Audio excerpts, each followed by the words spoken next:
Good afternoon, everybody. Welcome to another Success webinar. Today's topic is building item templates to streamline your estimating process. I'm Tom Drost, co-founder of EstimateRocket, the software tool used by thousands of contractors every day to sell, schedule, estimate, manage work, invoice, collect payments for their projects easily and efficiently. Today's webinar is going to be about building and using item templates to streamline your processing. I guarantee you'll save some time and hopefully learn a few things that you didn't know before about EstimateRocket to help you get more out of it. There'll be plenty of time at the end for questions and answers. So if you do have questions as we go along through the webinar, there's a little question box on your control panel. You can just type your questions in there and I will get to them probably at the end of the webinar. This webinar is being recorded, so we'll be uploading that to our YouTube channel within the next couple of days after the webinar is over. I do recommend everybody subscribe to our YouTube channel. Whenever we publish new videos, you get notified of those, and it's a great way to learn more about EstimateRocket. All right, this afternoon's topic is going to start out with the item list. Hopefully, most of you have some exposure to working with your item list. That's under the settings, item list menu option. There are several different ways to navigate through the item list, so we're going to talk briefly about that. When you first get to the item list, you've got the search bar, of course, and the plus item option.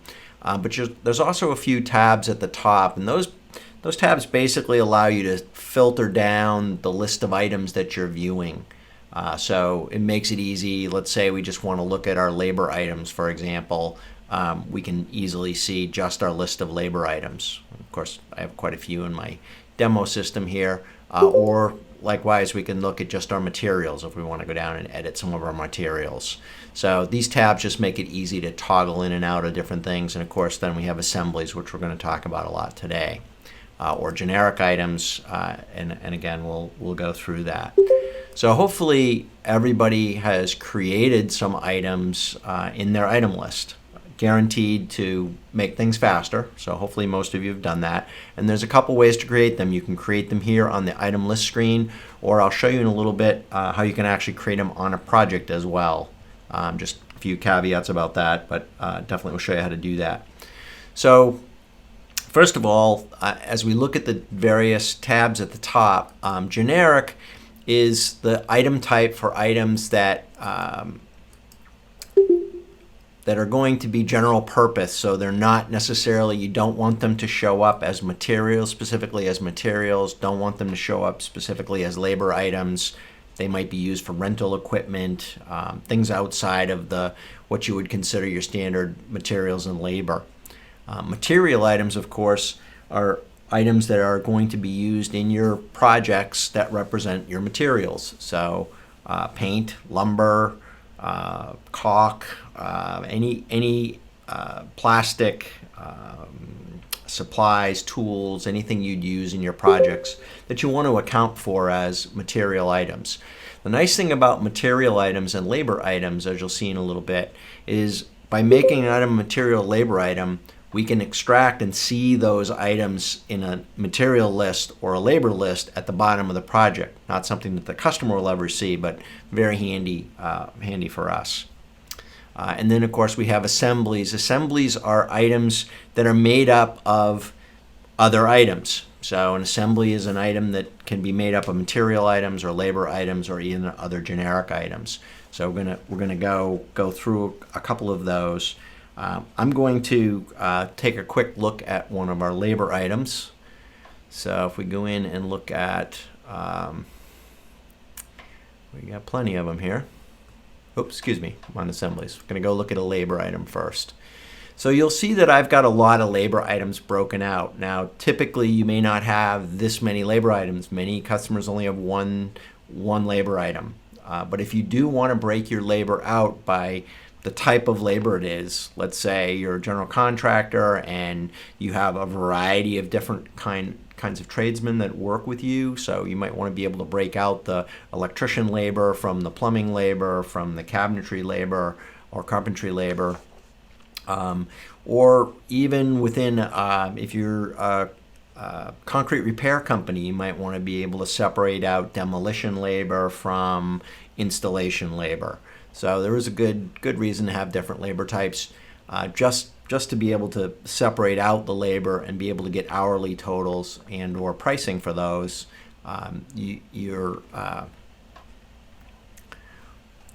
Makes it easy to segregate that information.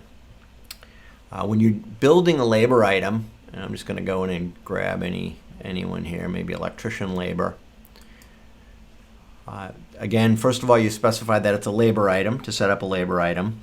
And the real key here is to set up the units. When you're building your item, when you set this to labor, it's automatically going to set the unit to hour. And 99% of the time, that's what you want to use as the unit when you're doing a labor item.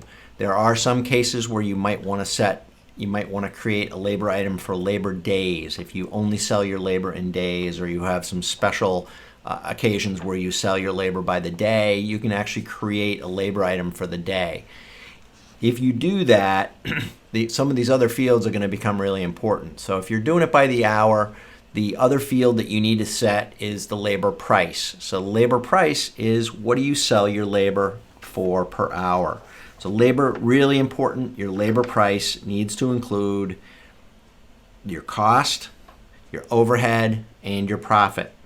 So this is what you're going to sell your labor for. Has to include not just the cost that you're paying for your labor, but also what you expect to receive as overhead and profit amounts built into that labor price.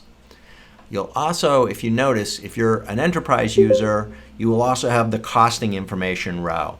And this gives you the ability to track your costs and also profitability on your projects. Highly recommended. So what you'll see is that the labor cost is set in the company info screen, and that gives you a labor cost, an average hourly labor cost for your labor items. And then labor minutes per hour. Again, 99, if your unit is an hour, then your labor minutes is going to be an hour as well. If you're doing a day, then your labor minutes is going to be labor minutes per day. And for most of you, that would probably be something like 60 minutes times 8 hours, or 480 minutes for a day. You could do a week if you sell your time by the week. And similarly, it would be 40 hours times 40 times 60 to get the number of minutes in a week. So, but most of the time we're going to use hour there, and the labor is going to be 60 minutes. And the most important thing here is to set the price. So we've already got this labor item set up. If in your area, and this has come up recently quite a few times, if in your area labor is taxable, make sure and select the taxable flag on any items that are even labor items if labor is taxable in your trade area.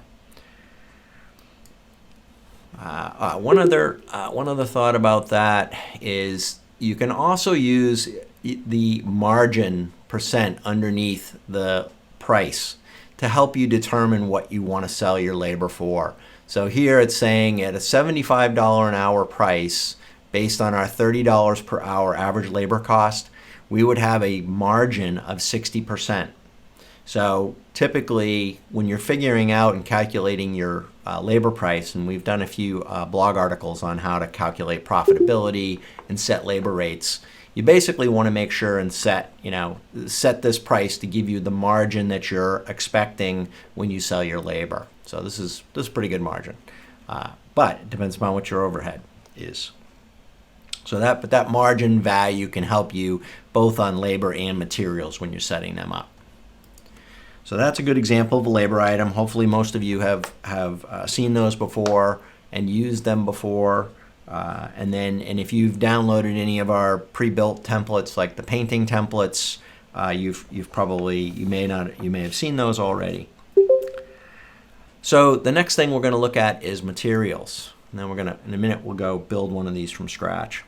So materials are basically all the things you're going to use in your projects. So let's go look at joint tape, for example. 2-inch joint tape. So you'll notice that we've got our price. We've priced it as each. Okay, this joint tape 2-inch probably should be a roll not an each, because that's how we're going to buy it, is by the roll. And let's say it costs us $8 per roll, and we're going to sell it for $10 a roll, which will give us a 20% margin. So here again is where you can figure out what your price is going to be. Is going to depend upon what you want your material margin to be. So maybe we want to sell it for $15 per roll, which would be $46.67. 46.67% margin. Again, easy to set up. You set the type. Here we have material and name and unit. Unit is pretty key. Especially when we're going to build assemblies, these units become very important, and I'll show you why in just a minute. Again, make sure to hit the taxable flag if you're charging sales tax on items in your trade area. So typical units here could be things like roll, square foot, yard, tube, gallon, whatever unit you use when you buy the material, because that's pretty much how you're going to price that out. So I'm going to save that.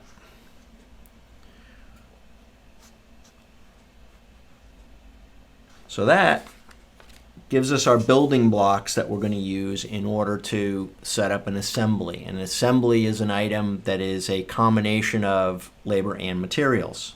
So when we look at the assemblies, we have wide variety of items here again in my demo, but let's, for example, take a look at balusters. So that's painting balusters.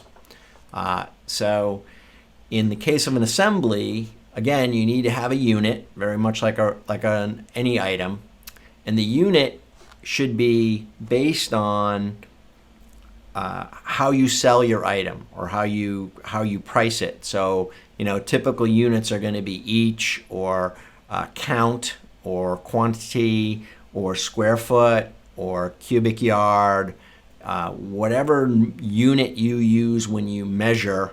The quantity you're going to want to enter when you use this thing or sell this thing is what you want that unit to be reflective of. Because when we get to use this in the template, it's going to come up and say, hey, how many square feet of this do you need? Or what count of these do you need?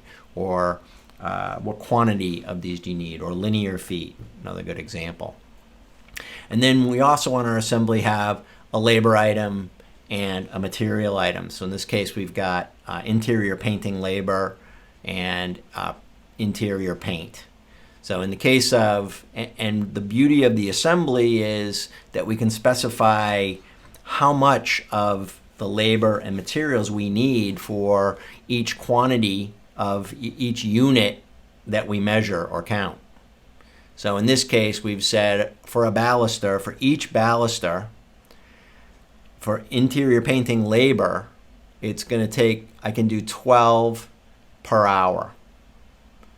So we need to know, so obviously to build assemblies, one of the things we need to know is how long does it take us to do things? Those are your production rates. Those are values that you have to come up with over time. You can work with your other colleagues that may not be your competitors, but work in the same field. To work with that, you can use your trade associations to help get you some information on your production rates, or you can calculate your own production rates based on maintaining a history. And again, we've got some blog articles on how to do a survey to actually calculate your production rates as well. So again, just an example here of 12 hours, 12 balusters per hour and 30 balusters per gallon for the material. So in a minute, when we actually use this on a project, you'll see, okay, by knowing what those figures are, we can easily calculate. This will help us calculate the labor that we need to do a particular number of balusters, and also the amount of materials that we need. So this is a relatively simple example, but a good one of how assemblies work. So let me bring you to another assembly that's a little bit trickier. Let's go to drywall. So drywall, 1/2 inch taped. We have an assembly for that. And basically it says that it's going to be a $2.14 square foot price. And so how is that made up? Well, in this case, it's made up of a variety of things. So a little more complex than the painting example, but in this case, we've got drywall services, which is your labor to hang the drywall, and we know our production rate for that is 40 square feet per hour. And then half-inch drywall 4x12. So we know when we built the half-inch drywall 4x12 item, we know how many square feet are in that item. So we know that we have 48 square feet per half-inch piece of 4x12 drywall. So that's going to calculate the number of pieces of drywall that we need for this project. Joint tape is 1,500 square feet per roll. Taping compound, 640 square feet per square foot. That's because the taping compound is measured as square feet. And then general compound square feet, 320 square feet per box. So each of these things, when this was built, was calculated based on production rates to come up with those numbers. And those are things that we can try to help you with. We can certainly explain to you how to go about the process, but at the end of the day, you need to know, okay, how many square feet, linear feet, or whatever do I get out of a unit of material? And that calculation is what's going to lead you to, is what you're going to put into the production rates for these items. You'll also notice that there's two numbers here. There's a square feet per hour, and there's an hours per square feet. You can use either of these fields. It depends upon which number you know. So if you know square feet per hour, then put in the square feet per hour. If you know how many hours it takes per square foot, in other words, if you've got something that takes 3 hours per unit, then it's easier to just put in the hours field rather than figure out, how many, what part of an hour it's going to take per unit. So you can just decide which side you want to use to, as easy as possible, whichever one works easily. So again, a couple of examples, and just like any item, it's got a description and a work notes field as well. So let's go ahead and build a new assembly. So we're going to build a new assembly, and I'm going to call it Ultra Carpet Installation.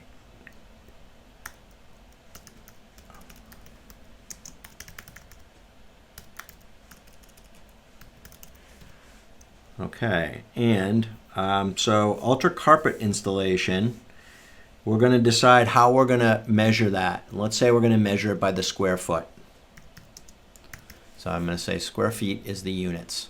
So now, what do we need in a carpet installation? Well, first thing we need is labor. Now, I previously set up a carpet installation labor, and so we're going to go ahead and actually, I think I called it flooring. Good to remember what you called your items. So I've got a flooring installation labor. So we're going to add that in. And I know that the people I have doing the installation work can install 60 square feet per hour when they're actually doing their installation. And then I also know then I need to add in my carpet. So I have my Ultra Carpet item that I set up earlier. And in the Ultra Carpet item, it's by the square yard. So we need to know, well, how many square feet of carpet is there in a square yard? And we can look that up, and you'd find a value of 9 square feet per square yard. So we put that in as our value for that. So we've got 60 square feet of labor and 60 square feet per hour of labor, and we've got 9 square feet per square yard. And then we can put in a description if we want that describes what the carpet, how the carpet's set up, notes, obviously an optional group. So that's how we would go about setting up our assembly for for that carpet item. All of the items that you create, the assemblies, labor items, and materials, can be used directly on a project. But the real power of using items really comes when you start using templates. Now, templates don't work for everyone, but they do work for most people, and they can really, really speed up the process for you. So we started here in the item list because the item list is where we build our building blocks. These are the pieces that you need in order to create a template. While I'm in here, before I jump into templates, I just want to mention item groups. So item groups are simply the sections that you can create on your projects. Hopefully everybody's created a project or two that have item groups in them. And I've got a lot of, again, item groups in my demo. EstimateRocket would automatically create a group in the groups list whenever you create a new group on a project. So you may have a very long list of these. And one of the things that a group does in the item groups is you can come into the items group section and you can preset what the group settings are. So hopefully everybody's seen this as well. When you're in a project and you have a line item group, the edit line item group lets you control which columns are going to be displayed by default on your project. So a lot of people only want to show line item totals. They don't want to show unit prices and line item quantities. So by unchecking those two and just leaving show line item totals, all I'm going to get is the grand total for the line item out on the right. I'm not going to see the quantity or unit price columns. Makes it really easy.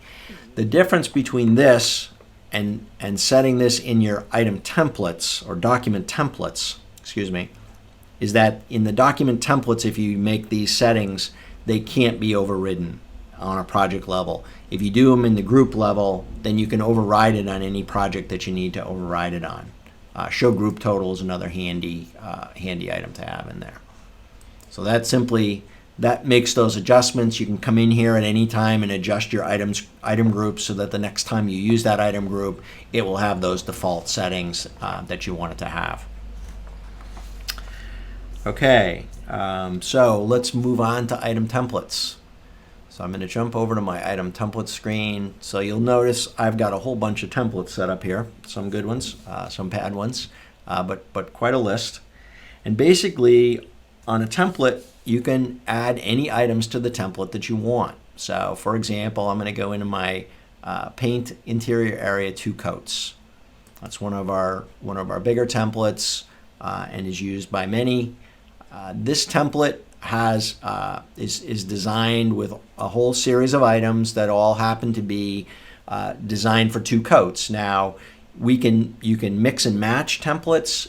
You can mix and match the items. So I could make a template that was 1 and 2 coats, or 2 coats or 1 coat. I could make one that had, ceilings 1 coat and walls 2 coats. And you can actually create multiple templates. So if you have 5 different painting standards that you do, or 5 different types of projects you do, you can create a template for each one that has the items, and you can have the same items on multiple templates, but in different combinations. So again, you can really create as many templates as you need. So again, this is a preset template that's already got a lot of items on it. You need a template name. This output single line item we're going to talk about in just 1 minute. Then down below here we have the list of all the items. So the quantity field that appears on the item template under settings item templates is a default quantity. So on this particular template, we have it set up so that it defaults to a quantity of 1 for interior prep, and that happens to be hours. And it has a quantity of 20 for sundries and supplies, which happens to be dollars. So those can be overridden when we use the template on a project, but the project is always going to default to those. So again, anything that you always want to have when you use that template, you can set a default quantity for. Now you can blank it out whenever you need to, but it makes it easy to make sure certain things get included that you always want included.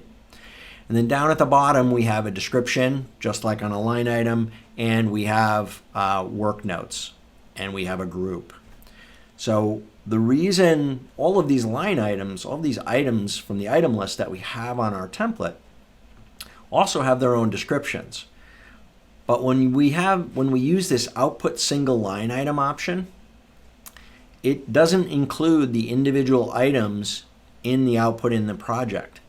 It only includes all the values for them, and you can view them, but the customer is only going to see the description and then work notes, as always, are internal. So this gives you a lot of flexibility. So I could fill in a quantity on every one of these items, and all the customer is going to see is this description and then whatever price that comes out to be. So let me show you a quick example of how that works in practice. So I'm going to go to my painting interior area 2 coats, and I'm going to say living room, and I'm going to output single line item, and I'm going to say, just use my calculator here, it's 8-foot ceilings, and it's 16 by 24. So that gives me my wall area, and my ceiling area is 384, and my baseboard, I'll just use the perimeter calculation, and then I've got 2 doors and 2 frames, and let's say that's all we got. So when I save this onto the project with output single line item checked, this is what the customer is going to see. Customer is only going to see living room, paint 2 coats, wall, ceiling, trim, doors, and windows. But underneath, we have all of the individual items that we selected to be in the project. So the customer, with the output one item, that's all the customer will see. So let's go do one more example of that same template.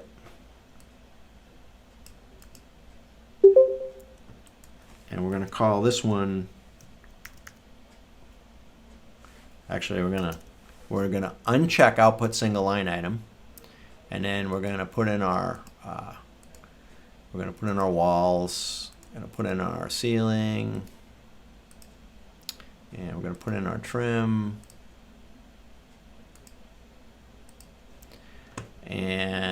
but we're going to give it a different name here. We're going to put it in a group called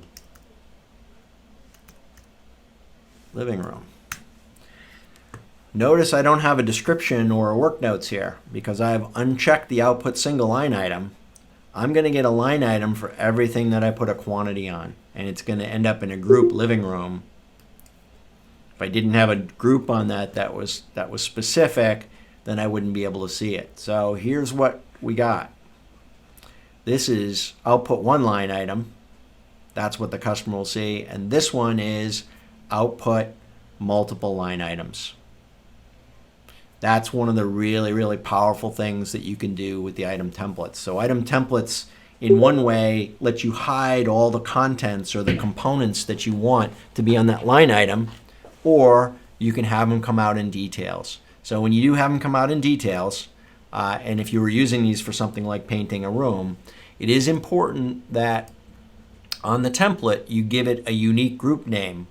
If you don't give it a unique group name here, and you do multiple of these templates on a project, you're going to end up with the same items. You're going to end up with paint walls, paint ceiling, paint trim multiple times in the same group, which is probably not going to make a very good presentation for the customer. So when there's no full description, you really want to use a group override to make sure that those items get separated out, if that's what you want, which I think in most cases is what people are looking for. So those are a couple of the simple benefits to using the item templates.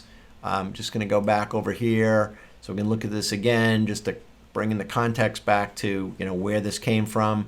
When you are building your templates, you can move items around just by clicking on the little drag and drop symbol. So if you got them in the wrong place and you want to move them around or adjust them, you can just drag and drop them once you've added them to the project. Of course, you can get rid of them if you need to, or you can add additional items in here. So I could add to my painting template my ultra carpet, installation, and then that'll show up in my template next time I use it. A couple things about templates and using them when you use them on the projects. It's the same as any line items that you use in the project. If you add a template, use the template on a project, and then make changes to prices in the items in the template, that will only affect new uses of the template. It will not affect existing uses of the template. So it's not going to affect any of your existing projects. It's only going to affect new uses, new line items that you create using that template. So just so you're aware of that. You can always make adjustments if you need to on the individual items on the project when needed. So that's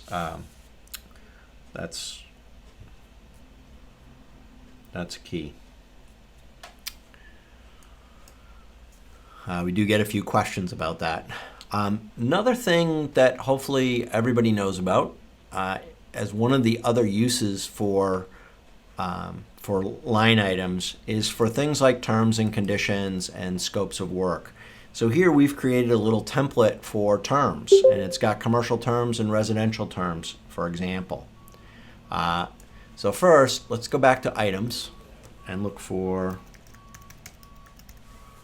and that's not an assembly, so I'm going to check all types, sorry.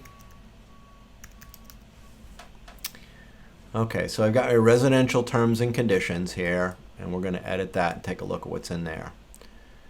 So you can see residential terms and conditions is really just a list of details for what we expect on our residential projects, and we can create these types of documents for scope of work, virtually anything that we need to add as text that's pretty much repetitive from project to project. So what you want to do, of course, when you save these, you can also edit this text on any individual project. So once you've used it, you can go back into the line item and make a change to it for that specific project. So let's take a quick look at how that's going to look on a project as well.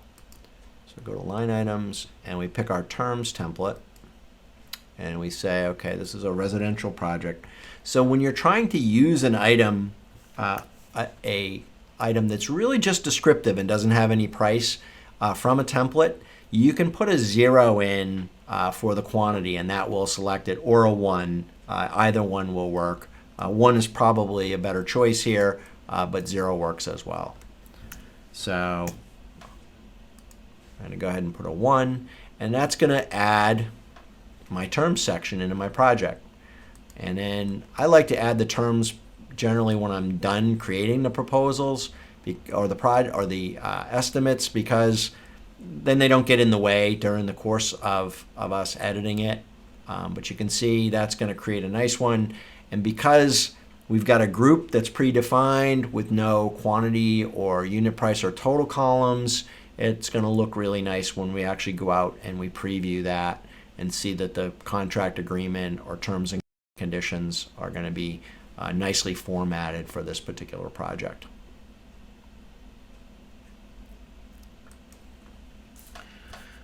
So other uses, we talked about the output one line item.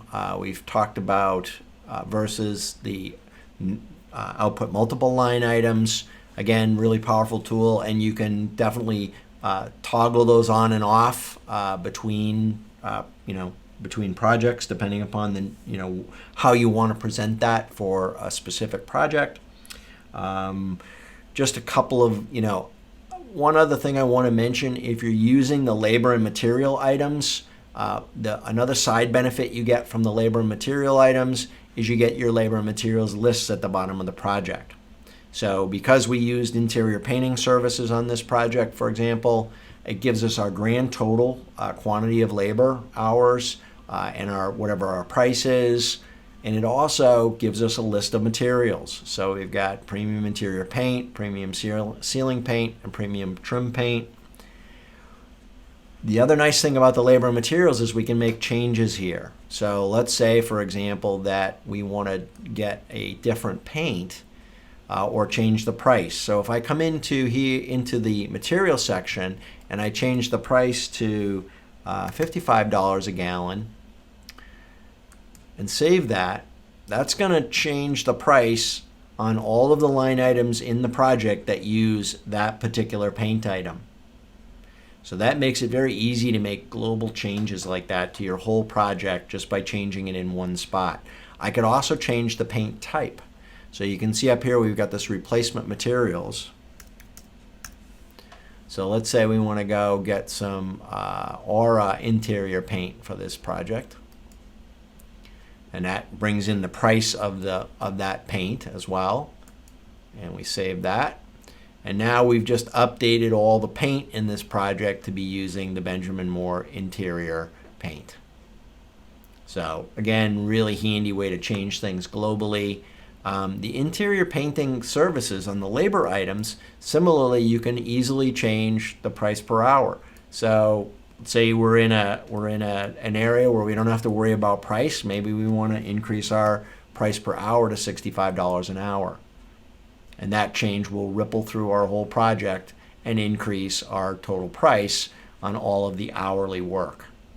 So again, quick change, quick results on the project with a very little effort. And if it's a big proposal project or big estimate, you don't have to go back through every single line item to make those changes. You can just change the labor item or change a material item. Really powerful tool. Couple of items, things that we've got that we've built over time. I've got a lot of templates on here, some of which are kind of fooling around while we're doing demos, but some of the really good ones are, we've got a great drywall template. And again, obviously you would take these templates as a starting point and adjust your labor rates and adjust your production rates and your material costs, but they create a very nice framework for creating your projects. Drywall, we've got a formal general contract where you can just plug in dollar amounts for each of the divisions. This is kind of another neat template. It's got and can also have just plug in dollar amounts for whatever divisions you happen to be using on a given project.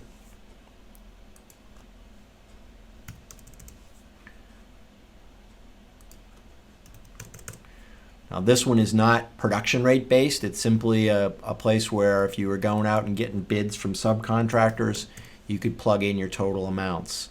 We also have some other ones that are, I'll just go ahead and save that. So that creates a little bit different presentation. You can see, might want to tweak our columns here with the group edit.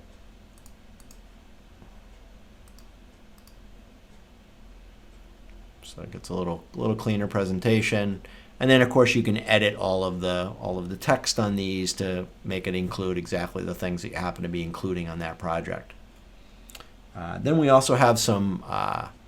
We have a spray foam, an alternate. We do have some add-ons. These templates are different than add-ons. There are several add-ons that we have available that are very powerful, but are not as customizable as the built-in item templates are. We've got a couple of different remodel formats where you can put in hours or square footage or dollars. And again, some of these are really just samples to get you going, and we are happy to work with you to help build these things out. If there's things that you need that we don't have in place yet, we're happy to work with you.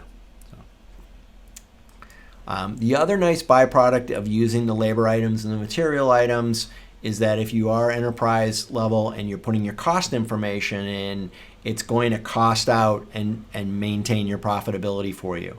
And then as you manage the projects, once you've won them, you can actually go in and put in and track your time with the project by tracking hours and maintaining whatever your hours are for the project. And you can track expenses as well. So you can see, put in your material expense from receipts from your vendors, and you can also put in labor expenses, if you've got subcontractors, you can track those as well. So it really gives you the ability, once you start using the templates, to dial things in and get more accurate, faster, more consistent, more accurate estimates and proposals, and then to be able to follow those through to the end to manage your profitability more effectively. So those are the basic information that I was hoping to cover today. If anybody has any questions, I'd be happy to take on questions and try to answer them for you. So now would be a good time. If you have questions, just drop them down in the questions box, and I'd be happy to answer them for you if I can. Hang on, I got a couple. Question was, I would love to have those terms and conditions. Brandon, if you message us in through the app, we can probably hook you up with those. One caveat about any terms and conditions is that you really got to read through them and make sure that those are in fact, your terms and conditions. So, but it definitely is a big time saver. A lot of the time, what will happen when people are first sign up for EstimateRocket, we suggest taking any existing contracts that you might have in a Word document or even a PDF, and we can work with you with that to actually get those in and create line items for you for your terms and conditions or scope of work type sections in your proposals. Next question. Is there a way to have the estimate total be rounded up to the nearest dollar? We don't have a way to round to the nearest dollar currently. That is definitely a question that has been asked a few times, and that is something that hopefully we will address in the future. Right now, the only way to do that effectively is to have an item that you can use to adjust the price. So, for example, I happen to have this material sundries item here, and I could go in and edit the price on the sundries item to round this project up. So I might subtract, let's see, I might add to this particular project 58 cents, and that'll at least round me up to the whole dollar. So, oops, let's see, that's not going to work on that particular item. Hang on. That's not going to work either. Yeah, that's a little tricky. To do that actually effectively, I need to go to an item that we've put on the project that has a quantity of 1. And what I'll actually do is, and I can help you set this up, we put an item on your template that allows you to put in a dollar amount that is your rounding amount. Now bear in mind, that only works if the only thing you're doing is showing the totals for your project. If you're trying to show line item totals, then it's going to look a little funny to have that rounding item in your project. So, let's see, next question.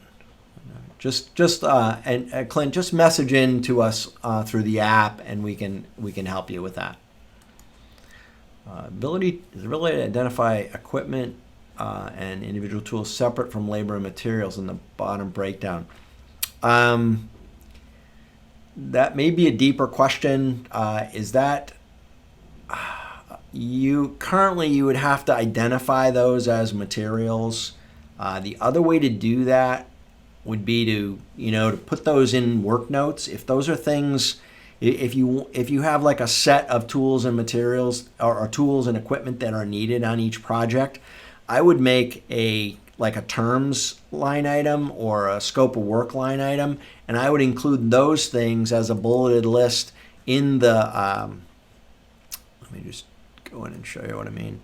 I would put those as a bulleted list in the work notes. So I'll just grab these as an example. But if this is our tools list, we can put it down here. I'm going to put these, paste those in. I'll put you in the 2 pound signs there are going to make it really big. So I'll save that in the work notes. So by putting that in the work notes, this tools and equipment isn't going to show to the customer, but that is something that's going to show to the crew on the work order. So it's not like an inventory, but it certainly would be a way for you to call out the additional things that you want them to have for that project at the bottom or at the top of the project. Next question, what do I do work as a subcontractor? How do I track that? Is that question if you're using subcontractors? If you're using subcontractors, then what I would tend to do is you can include that as labor in your estimate, but when you put in an expense from the subcontractor, you can actually say labor, and then when you go to put it in, maybe the subcontractor is Billy Smith, and you can put in what his total was. So maybe it was $4,000. And if you do want to try to track the hours, so if you know it took him 60 hours, then you can plug in how many hours it was, and that'll back calculate a dollars per hour.